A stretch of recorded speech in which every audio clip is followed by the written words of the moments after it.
Quão grande amor nos tem concedido o Pai, que fôssemos chamados filhos de Deus. Eu e você temos que responder para nós mesmos: que farei de Jesus? Chamado o livro de Testemunhos, volume 9, página 189, diz assim: se nos humilhássemos perante o Senhor e fôssemos bondosos, o mexeriqueiro descobre o segredo. Deus dá e Deus cobra, mas Deus não cobra nada que Ele não deu antes.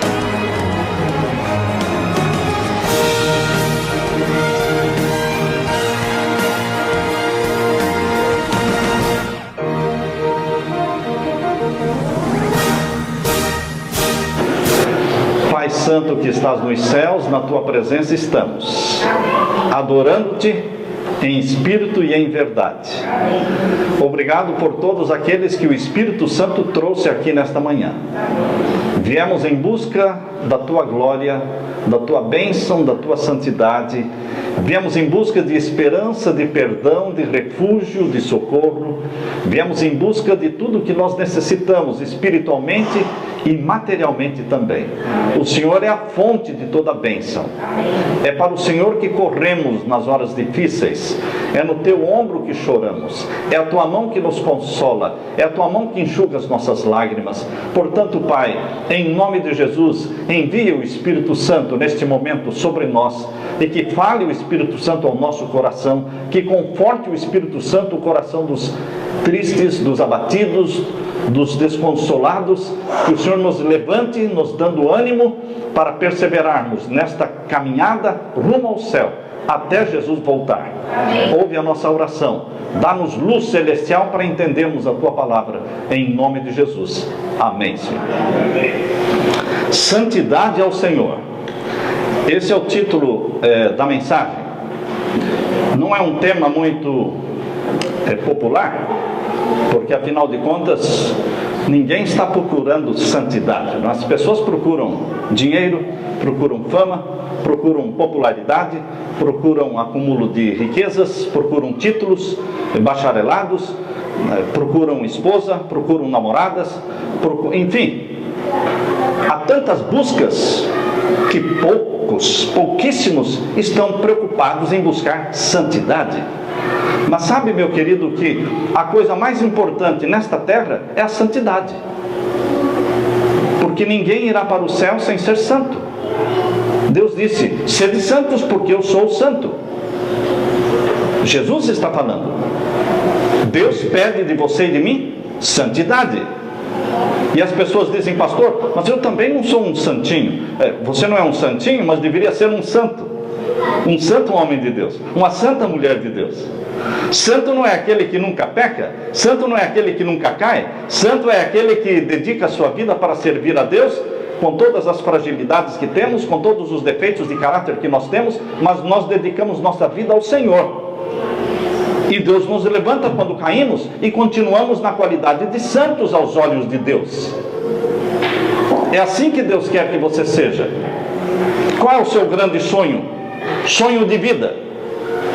Sonho de vida, alguns dizem: meu sonho é ser médico, meu sonho é ser advogado, meu sonho é casar, meu sonho é... Os que moram nos Estados Unidos dizem: pastor, o meu sonho é voltar para o Brasil. Mas qual é o maior sonho que você tem? Eu quero que você leia comigo agora Êxodo capítulo 28, verso 36. Êxodo capítulo 28 e o verso 36. Abra sua Bíblia. É o segundo livro da Bíblia, Êxodo capítulo 28 e o verso 36. Podemos ler aí. Também farás uma lâmina de ouro puro, e nela gravarás a maneira de gravuras de selos. E o que deveria ser gravado? Santidade ao Senhor. Aqui em cima, na testa do sacerdote, do sumo sacerdote, estava escrito: santidade ao Senhor.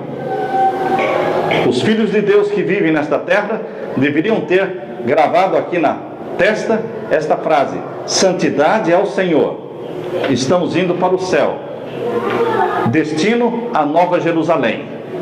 Estamos de passagem por aqui. E quem está de passagem não cria raízes aqui. Quem está de passagem não tem muita bagagem para levar. Se você começa a acumular tanta coisa, fica difícil a sua viagem rumo ao céu. Esta é a vontade de Deus, a santificação. 1 Tessalonicenses, abra sua Bíblia. Primeira carta de Paulo aos Tessalonicenses, capítulo 4 e o verso 3. Veja qual é a vontade de Deus para os seus filhos. Primeira carta de Paulo aos Tessalonicenses, capítulo 4 e o verso 3. Aqui nós lemos: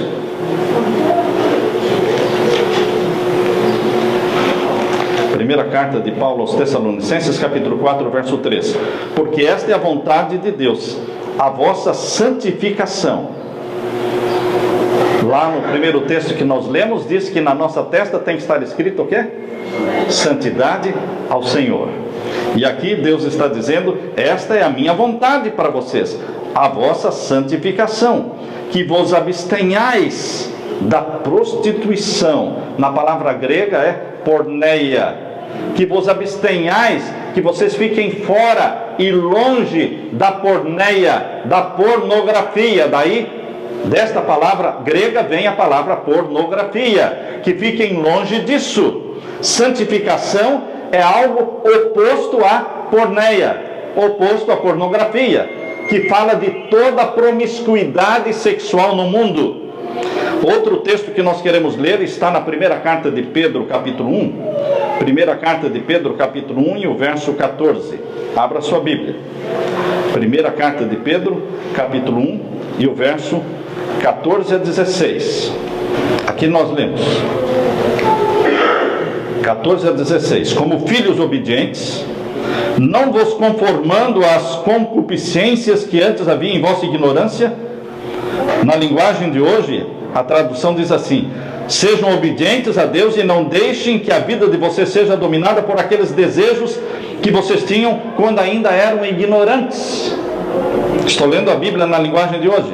Pelo contrário, sejam santos em tudo o que fizerem, assim como Deus que os chamou é santo, porque as Escrituras Sagradas dizem: sejam santos, porque eu sou santo.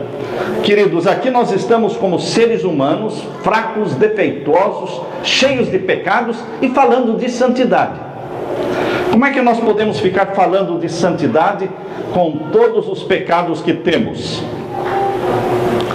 Você deve falar daquilo que você deseja se tornar. Como é que é, pastor? Você deve falar e falar e falar daquilo que você sonha em se tornar.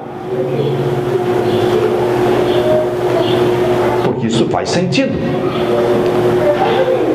Quando Deus nos criou, Ele nos fez com dois ouvidos bem próximos da boca. E esses dois ouvidos bem próximos da boca ouvem tudo o que a boca fala, coisas boas e coisas ruins. Os nossos ouvidos captam, assimilam tudo o que a boca fala. Por isso nós deveremos ter o maior cuidado com o que a boca fala, porque os nossos ouvidos ouvem e jogam para o nosso cérebro. Vocês já ouviram pessoas dizendo assim: ah, o fulano de tal fica me falando, não para de falar no meu ouvido, ele está querendo fazer a minha cabeça. Porque quando alguém fica falando no nosso ouvido, está tentando fazer a nossa cabeça. Mas quem mais faz a nossa cabeça somos nós mesmos, porque quem mais fala é a nossa boca. Quando a nossa boca fica falando e repetindo coisas, nós estamos fazendo a nossa cabeça. E a sua cabeça está sendo feita com o quê? Qual é o conteúdo das palavras que saem da sua boca? Qual é o conteúdo? Quando a boca fala constantemente do mal, nossa cabeça está sendo feita para o mal. Quando a nossa boca fala constantemente dos complexos de inferioridade, porque eu não presto mesmo, porque eu não sirvo para nada, porque ninguém gosta de mim, porque eu sou feia mesmo, porque eu não tenho talento mesmo, porque eu sou burro mesmo, você vai ficando cada vez mais burro, cada vez mais feio, cada vez mais indesejado, cada vez mais não apreciado, porque você está fazendo a sua cabeça. E você pode dizer, não, eu estou falando isso, mas eu não acredito que eu seja assim. Não, a sua mente capta as palavras da sua boca e a mente começa a acreditar no que a boca está falando. Você já ouviu dizer de pessoas que contam mentiras? Contam mentiras 2, 3, 4, 10 vezes, 100 vezes contando uma mentira, e de repente estas pessoas começam a acreditar na mentira delas. E você ouve estas pessoas dizendo e você fica se perguntando, que ele está contando essa mentira já 50 vezes? Será que ele acredita mesmo nisso? Ele acredita sim, irmãos. Ele acredita na mentira que ele mesmo inventou e a mente dele começou a aceitá-la como sendo verdade. Continua sendo mentira, mas a mente aceita como sendo verdade. Vamos ler Romanos capítulo 10. Abra sua Bíblia. Em Romanos capítulo 10 e os versos 9 e 10. Romanos capítulo 10 e os versos 9 e 10.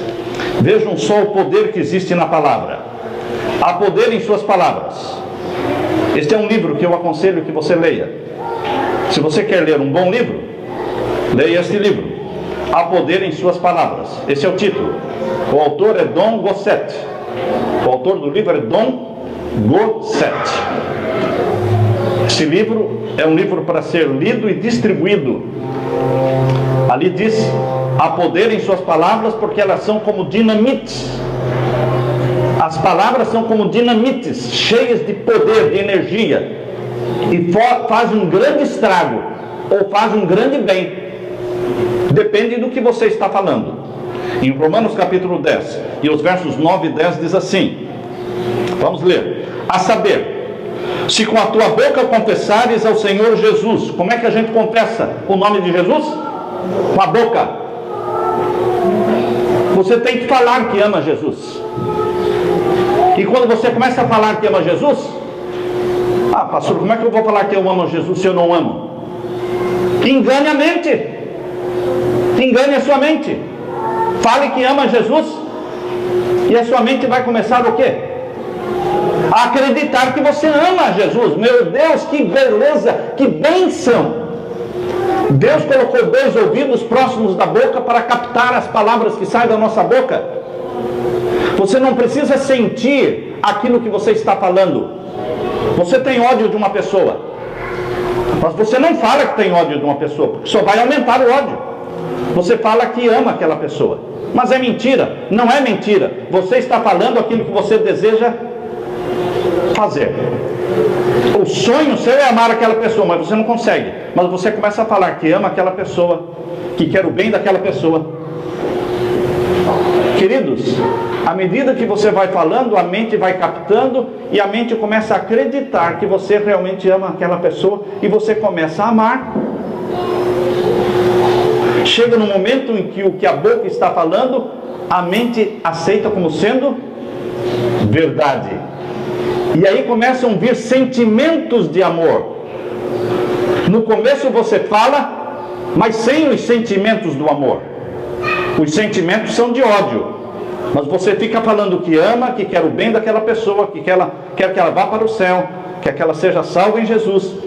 Mas os sentimentos são de ódio. Mas você insiste em falar o bem, falar coisas edificantes. E com o tempo os sentimentos mudam. Com o tempo você descobre, eu não sinto mais aquele ódio. Agora eu estou sentindo pena daquela pessoa. Eu estou sentindo compaixão. O que aconteceu? O poder das palavras. Se com a tua boca confessares o quê? Confessares ao Senhor Jesus. E em teu coração, quando a Bíblia fala coração, está falando do quê? Mente. A palavra coração na Bíblia se refere à mente. Se com a boca confessares ao Senhor Jesus, e em teu coração, ou seja, em tua mente, creres que Deus o ressuscitou dos mortos, serás salvo. Visto que com o coração se crê para a justiça, e com a boca se faz confissão para a salvação. É com a boca que você confessa.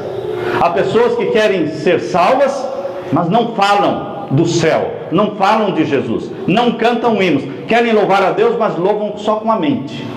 Não existe isso, louvar com a mente. Você tem que louvar com a boca.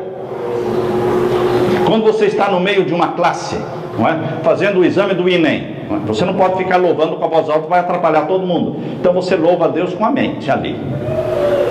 Mas quando você está dentro da igreja, quando você está dentro do seu quarto sozinho, você louva com a boca e com a mente.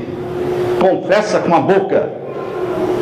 Se você falar constantemente de santificação, você começa a virar santo.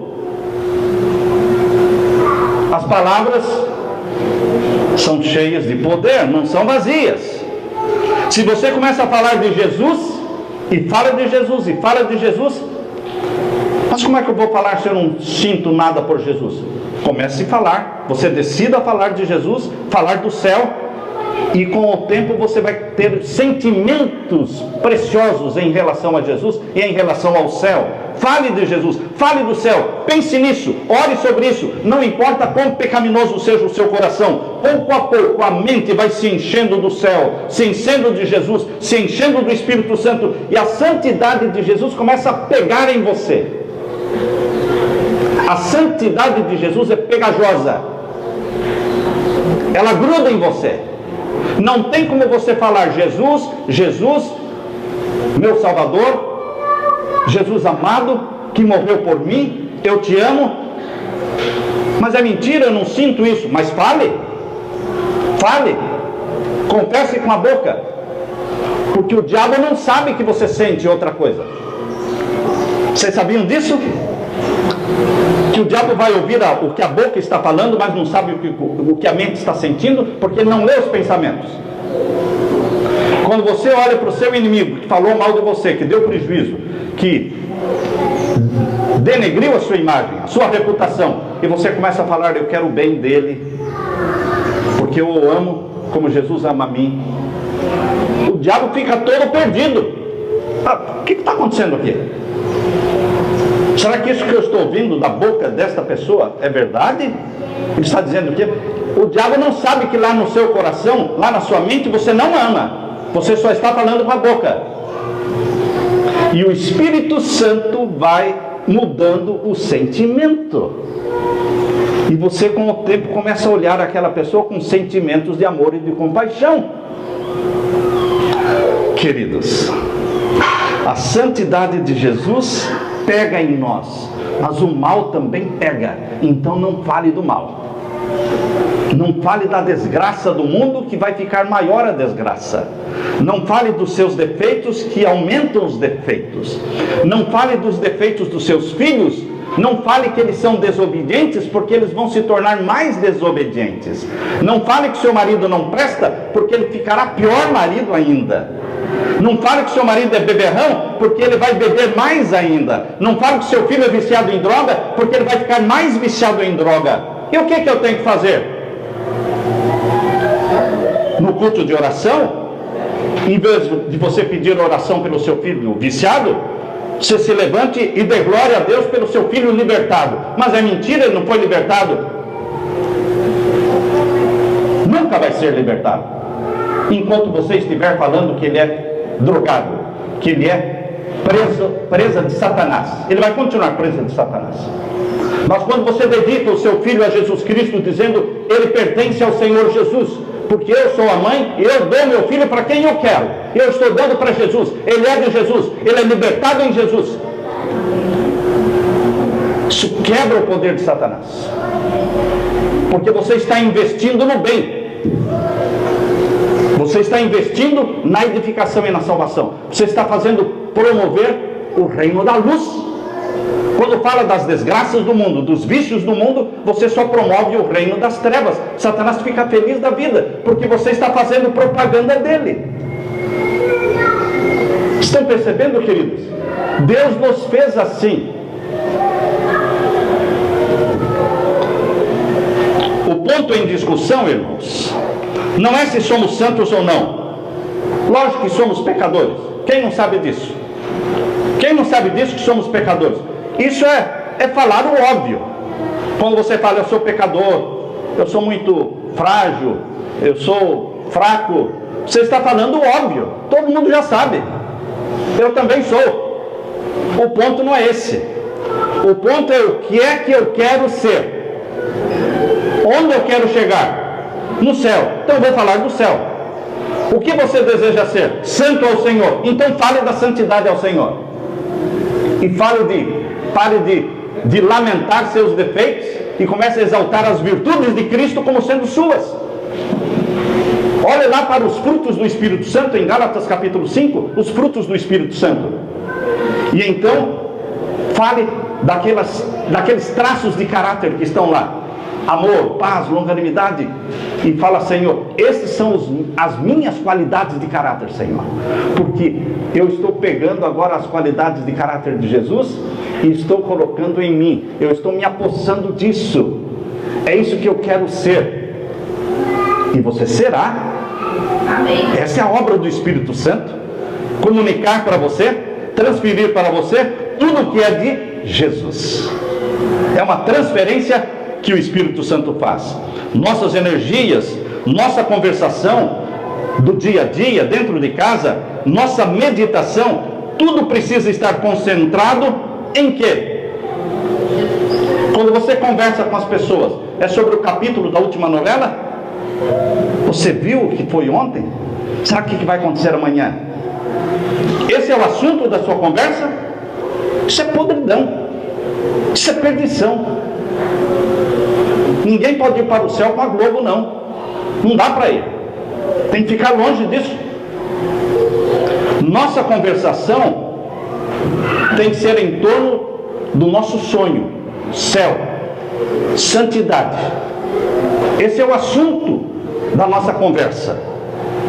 Nossa mente, se ela estiver cheia de dúvidas, nossa mente, se estiver cheia de desânimo, não podemos falar sobre isso. Ah, mas eu preciso de um ombro para chorar. O quê? Para contar das minhas dúvidas, do meu desânimo. Sim, mas você vai esmagar a outra pessoa, porque essa outra pessoa tem problemas maiores que os seus. Mas eu vou chorar no ombro de quem? De Jesus. Chora no ombro de Jesus, desabafa para Ele e fala, Senhor, eu vim aqui para colocar nos teus ombros, nas tuas mãos, minha dúvida, minha fragilidade, meus pecados, meus vícios, e agora, antes de me levantar, eu quero que o Senhor me dê o teu poder, a tua santidade. Vamos fazer uma troca.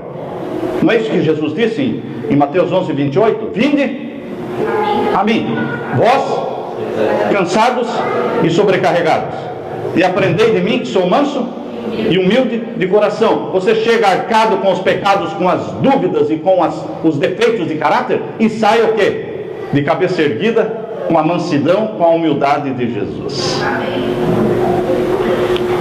É isso, meu querido irmão. Buscar a santidade de Jesus.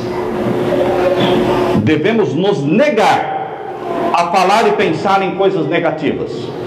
Diga, eu me nego a falar dos fracassos. Eu me proponho a falar das vitórias. Eu me nego a falar das desgraças. Eu me nego e forço a minha mente para que se concentre em Jesus, no seu amor, na sua misericórdia, no céu e na Nova Jerusalém. Esse deve ser o foco da nossa mente. No livro Mente, Caráter e Personalidade, são 2 volumes grossos. Eu aconselho você não ler, mas estudar. Estudar é diferente de ler. Eu aconselho você a estudar o livro Mente, Caráter e Personalidade. São 2 volumes.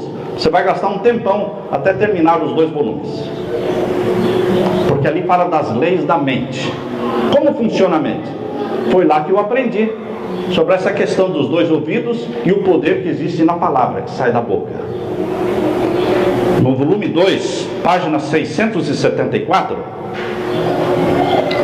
diz assim: sempre nos é proveitoso, sob quaisquer circunstâncias, cultivar a fé, falar da fé, agir pela fé.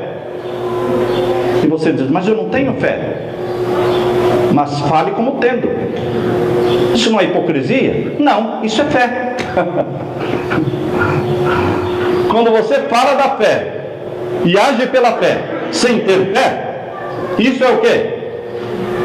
Fé. Fé não é sentimento, não, irmãos.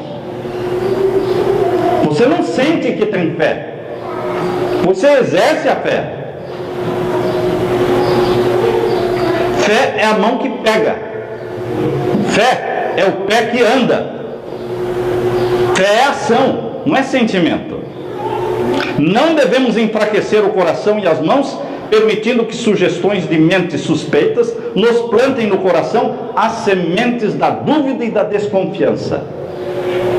Ele, o nosso Pai Celestial, nos libertou do império das trevas, sim ou não? Sim.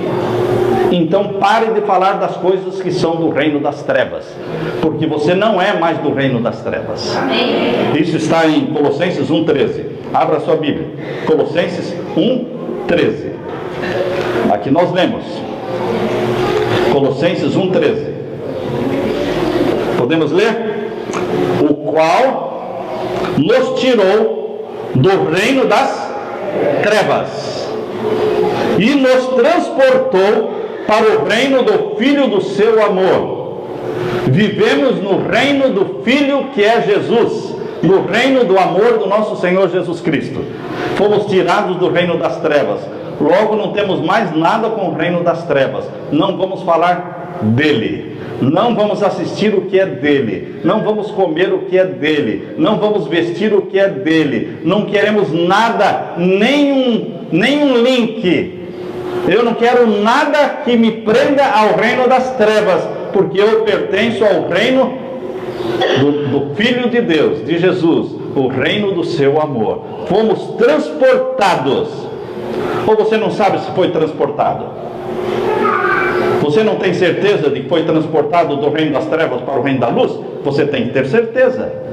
Você aceitou a Jesus como seu Salvador? Sim, aceitei. Você confessa os seus pecados? Sim, confesso. Então como é que você não tem certeza? Se isto é verdade, que desculpa então temos nós para falar em desânimo, incredulidade e dúvida, atraindo ao nosso redor trevas, qual um manto? Eu estou lendo Mente, Caráter e Personalidade, volume 2, página 674, 675. Espanquemos da nossa volta a negra sombra da dúvida. Satanás procura lançar através da nossa vereda sua infernal sombra, porque ele vive em trevas, ele é irrequieto, ele não tem paz, então ele quer perturbar as pessoas para que não tenham paz também. Ele não consegue dormir à noite, então ele quer tirar o sono seu à noite. Uma irmã, Anita, o nome dela, diz: ore por mim, pastor, porque eu não consigo dormir à noite. Satanás fica me perturbando a noite toda, porque ele não dorme. Satanás não concilia o sono, não tem paz, então ele também não quer que ninguém tenha paz. Ele tem dinheiro para dar para as pessoas, ele tem posição, tem riqueza, tem popularidade, tem fama, mas ele não tem paz para dar para as pessoas, porque ele não tem paz. E o que nós precisamos é paz, serenidade.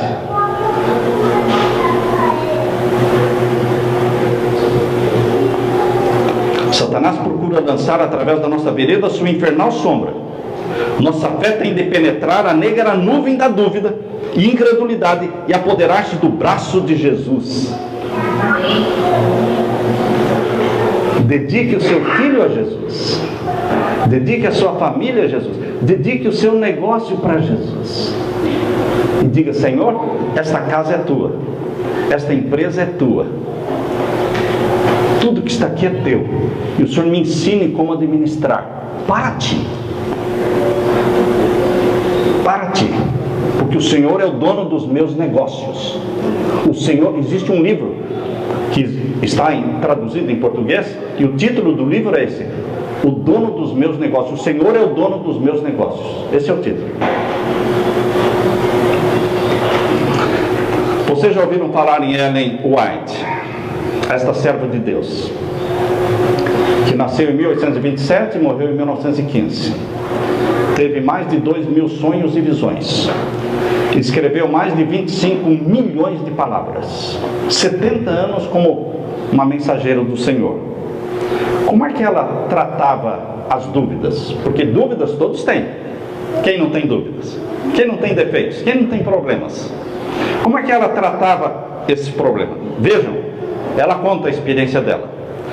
Quando Satanás lança sua infernal sombra através da minha vereda, do meu caminho, não olho para ela, nem falo dela. Quando Satanás a estava perturbando, chegou um momento em que ela estava sendo sufocada e morrendo, sufocada, que o diabo estava tentando matá-la. O anjo do Senhor disse: aquilo que você estava sentindo foi um esforço, uma tentativa de Satanás em matá-la. E Deus a protegeu. Quando ela recebeu a visão do grande conflito e ia escrever a visão do grande conflito, Satanás tentou matá-la.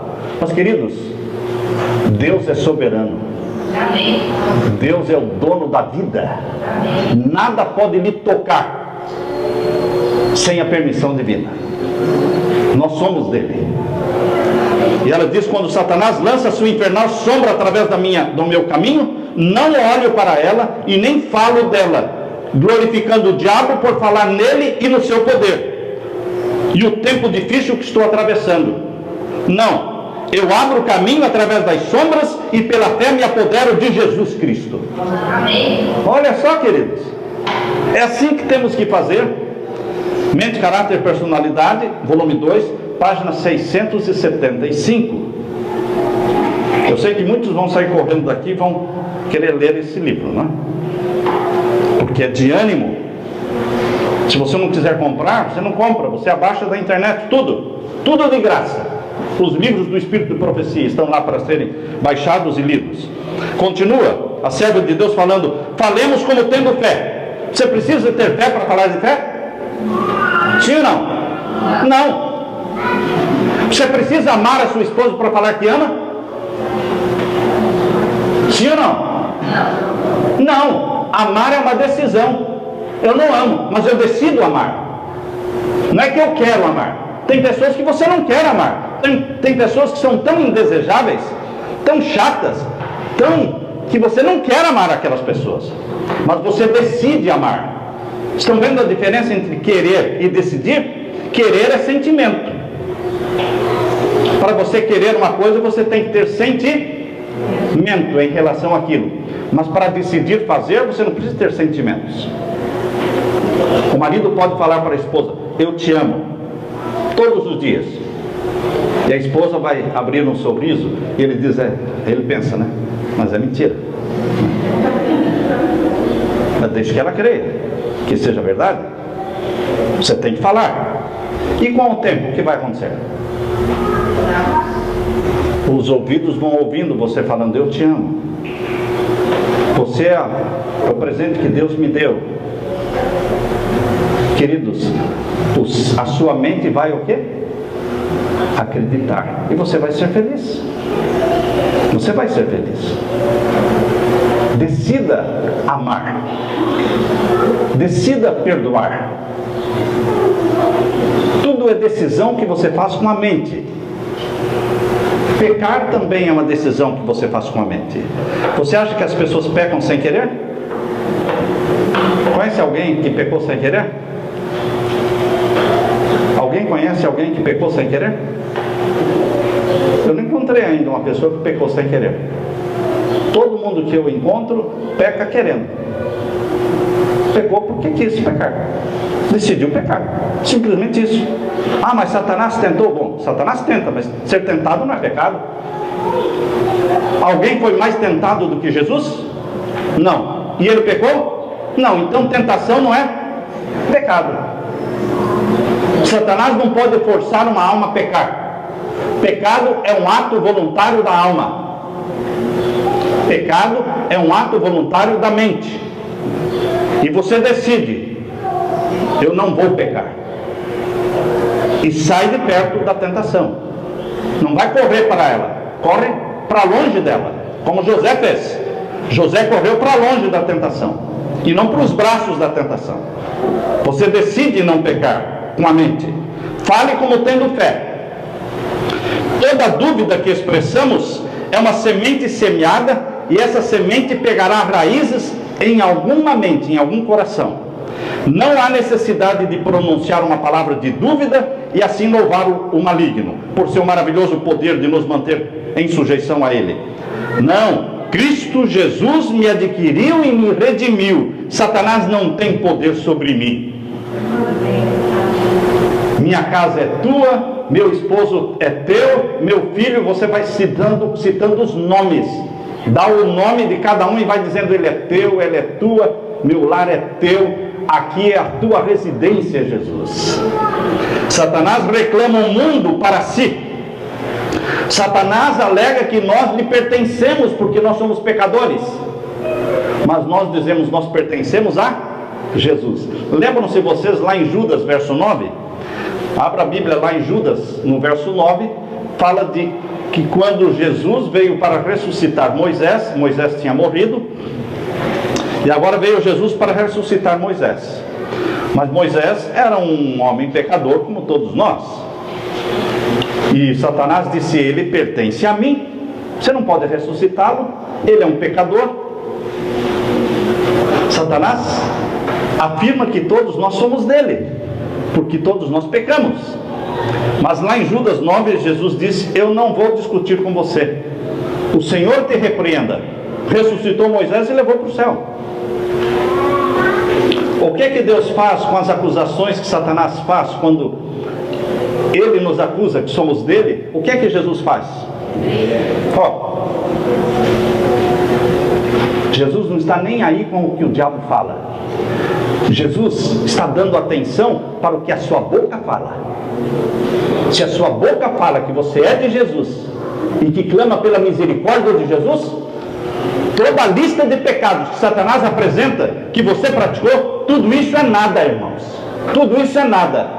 Como Martinho Lutero, quando ele estava escrevendo sobre a justificação pela fé, o diabo apareceu para ele e apresentou diante de Martinho Lutero toda a lista de pecados de Martinho Lutero. Porque Martinho Lutero, ele tinha pecados. Mas ele disse: eu fiz sim, eu pratiquei todos esses pecados, mas você se esqueceu de que o sangue de Jesus me purifica de todo o pecado. E jogou-te inteiro no diabo. Jogou-te inteiro. Queridos, o sangue de Jesus nos purifica de todo o pecado. Vamos falar do perdão. Vamos falar da vitória em Jesus Cristo. Fui comprado por preço, e a minha atividade é glorificar a Deus no meu corpo e no meu espírito. Não tenho tempo para falar de incredulidade. É em fé que devemos falar. Devo, pelo exercício, fortalecer a fé, e então minha fé vai crescer à medida que confio nas promessas de Deus. Mente, Caráter e Personalidade, volume 2, página 676. Ó bendito Jesus, bendito Jesus. Eu o amo porque ele é para mim conforto, esperança, pão, água, abrigo, socorro. Para mim Jesus é carro, para mim Jesus é casa, para mim Jesus é tudo. Porque tudo que eu tenho eu recebi dele. Ele me deu. Ele me deu. Eu não me canso de dizer que quando nos aposentamos em julho do ano passado, eu disse: Senhor, me perdoe, porque durante os 40 anos como pastor, construí dezenas de igrejas com a minha esposa, salvamos milhares de almas, mas eu não consegui guardar um centavo na minha vida. Aposentei sem nada, nada. E a aposentadoria do Brasil ainda perdi. Queridos, falei: Senhor, mas o Senhor sabe todas as coisas. Isso foi em julho de 2013. Em julho de 2014, irmãos, nós tínhamos o carro e nós tínhamos a casa. Deus deu. De quem é toda a prata e todo ouro no mundo? De Deus. Ele dá a quem Ele quer. Ele dá a quem Ele quer. E o quanto Ele quer. Mas Ele dá para quem é filho. E como é que você pode ser filho? Se agarrando a Jesus. Quando você se agarra ao Filho único de Deus, quando você se agarra a Jesus Cristo, você também se torna o quê? Filho. Quando o pai olha para o seu filho amado, Jesus Cristo, e vê que tem um monte de gente agarrado em Jesus, o que o pai vai dizer? Eu tenho que aceitar todos eles. E Jesus diz assim: é isso aí, pai, é isso aí, ó. Está todo mundo agarrado em mim aqui. O Senhor me aceita, tem que aceitar também toda esta multidão.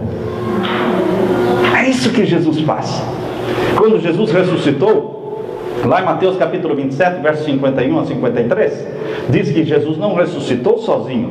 Lá diz: muitos corpos de santos ressuscitaram com Ele. E entraram na cidade de Jerusalém e apareceram para muitos. E quando Jesus subiu ao céu, para ver se o Pai tinha gostado do sacrifício, aceito o sacrifício dele na cruz, ele subiu ao céu, mas não subiu sozinho. Ele levou com ele essa multidão com ele. E quando ele entrou na presença do Pai, ele mostrou ao Pai a multidão que veio com ele. E quando o Pai disse: eu aceito o sacrifício que você fez, também aceitou quem? A multidão que estava com Jesus e que está com Jesus no céu. Já existe uma multidão no céu de salvos, glorificados. Amém, irmãos? Amém. Nós estamos esperando a segunda vinda de Jesus, porque a primeira vinda já foi, né? Já aconteceu, já é passado. Agora estamos esperando a segunda vinda de Jesus, que é futuro ainda. Está muito próxima a segunda vinda de Jesus.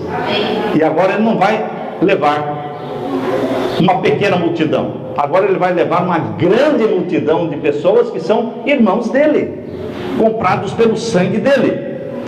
Eu não posso ficar falando dos meus defeitos, porque eles crescem. Eu não posso ficar falando das minhas dúvidas, porque elas crescem. Eu não posso ficar falando do meu desânimo, porque o desânimo cresce, as dificuldades crescem. Nossa salvação depende de falar de Jesus, do vencedor, aquele que venceu e nos dá a vitória. Amém. Uma só palavra de dúvida. Mente, Caráter e Personalidade, volume 2, página 676. Uma só palavra de dúvida. Quantas? Uma só palavra de dúvida. Uma só palavra de mau pensamento e de falar mal abre espaço para mais da mesma espécie. Você fala de uma coisa que não presta, vem outra junto. Mas quando você fala de coisas boas, vem também outras coisas boas juntas. Machucamos o coração de Jesus pela dúvida.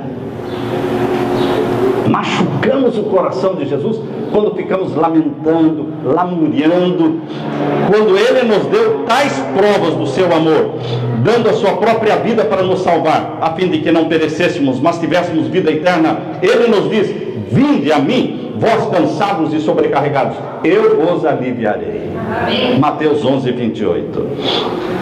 Não precisamos sentir, mas devemos proceder como? Grave esta frase: proceder como? Suponhamos que você tenha sonho de ser pastor. Presta atenção agora. Você tem sonho, o que você quer? Eu quero ser um pastor. Proceda como? Proceda como? O que um pastor faz? Lê a Bíblia todos os dias. Então comece a ler. Mas não tenho vontade? Não, estou falando de vontade. Estou falando proceder como? Mas é falso. Não importa se é falso. Proceda como um pastor. Lê a Bíblia todos os dias. O que um pastor faz? Se torna vegetariano.